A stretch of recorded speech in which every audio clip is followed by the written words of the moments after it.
అంగహీనుడవై జీవంలో ప్రవేశించుట మేలు. మార్కు సువార్త 9:44. రక్త మాంసములు దేవుని రాజ్యమును స్వతంత్రించుకొని నేరవు. మనుష్యులు శరీరానికి ప్రాధాన్యత ఇస్తారు, దేవుడు ఆత్మకు ప్రాధాన్యత ఇస్తాడు. మనుషులు భూ సంబంధమైన వాటిపై మనసు నుంచుతారు, దేవుడు ఆయన నీతిని రాజ్యమును మొదట వెదుకుడి అని సెలవిచ్చాడు.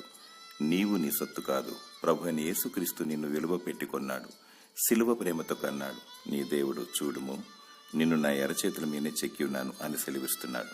మన జీవము దేవుని చేతిలో కలదు, మన పౌరస్థితి పరలోకమందు కలదు. శరీరాన్ని సుఖపెడుతూ ఆత్మను కృషింపనీయకు.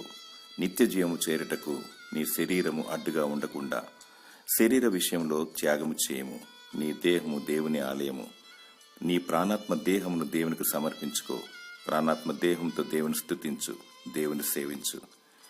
దేవుడు నీకు పరలోకము మరియు నిత్య జీవము దయచేయునుగాక. ఆమేన్.